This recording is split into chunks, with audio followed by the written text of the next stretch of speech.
Bonjour à tous, alors aujourd'hui je vais vous parler des chromosomes à travers ce karyotype-là.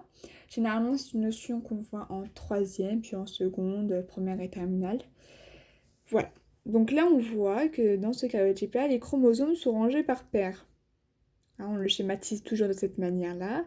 La 23e paire, parce qu'on en a 23 paires, donc 46 chromosomes, la 23e paire elle a une particularité. On appelle ça des chromosomes sexuels ou bien un peu plus technique, des gonosomes. Ces gonosomes, il faut regarder, on a un chromosome Y et X, donc grâce à ces deux chromosomes-là, on peut savoir si ce karyotype-là, il est associé à un individu qui est masculin ou féminin. Et bien comme c'est un X et un Y, c'est une notation qui est universelle, et bien on peut savoir que là il s'agit d'un garçon.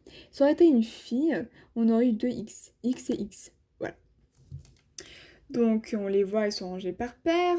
Si on les représenter donc, dans le chromosome 8, dans les paires de chromosomes 8 et 17, des allèles. Ces allèles, on les représente toujours de cette manière-là. Donc généralement, elles codent pour une information qui a été reçue par nos parents, par exemple les cheveux noirs ou les yeux verts. On peut remarquer aussi qu'au niveau de la paire 21, qu'il y a un chromosome en plus.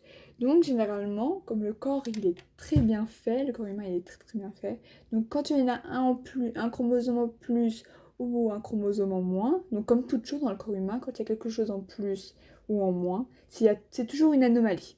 Donc là, si vous avez ce type de karyotype là, il faut répondre, il faut avoir l'œil et voir qu'ici on a 3 chromosomes au lieu de 2 comme tout le reste et donc dire qu'il s'agit d'une anomalie. Et là, plus précisément, donc là c'est une anomalie qui est très très très connue, c'est le syndrome de Down. Hein, on appelle aussi plus connu avec le nom de trisomie 21.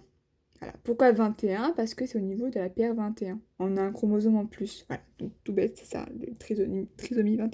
Donc le fait d'avoir un chromosome en plus, vous avez vu, un chromosome en plus, ça veut dire un visage qui va s'aplatir, ça veut dire un repli des paupières, ça veut dire une taille un peu plus petite, ça veut dire des muscles peu développés. Donc, voilà.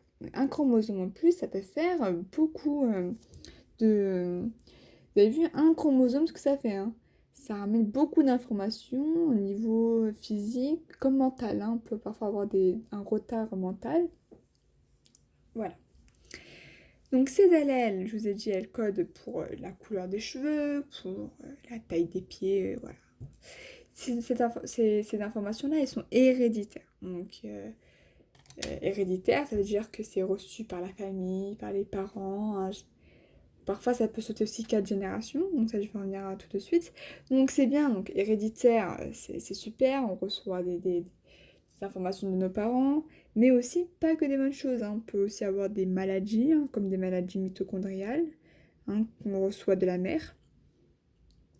On peut recevoir, c'est pour ça que quand des parents sont touchés, généralement ils ont peur pour leurs enfants parce qu'eux aussi ils sont plus vulnérables et donc ils peuvent toucher cette maladie beaucoup plus facilement. Et on a une troisième notion qui est fondamentale en troisième, c'est que ces informations héréditaires que l'enfant va recevoir, ces caractères héréditaires, eh bien elles sont au hasard. Hein. Donc c'est une notion qu'on retrouve aussi beaucoup en terminale. C'est du hasard. Donc, ça veut dire que si la mère est blonde et le père est brun, si l'enfant est brun, bah, c'est pas parce que le père il est beaucoup plus costaud.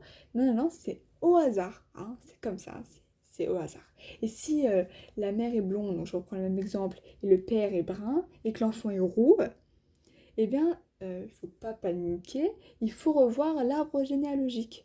Hein, il suffit que la mère ait son arrière-arrière-grand-père roux, donc ça veut dire qu'elle comporte en elle un caractère, des allèles caractères qui vont avoir comme caractère les cheveux roux.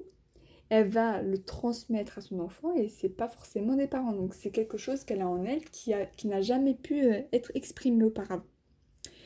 Donc voilà, donc c'est ça. Je pense que j'ai tout dit concernant les chromosomes qu'on voit en troisième. Merci.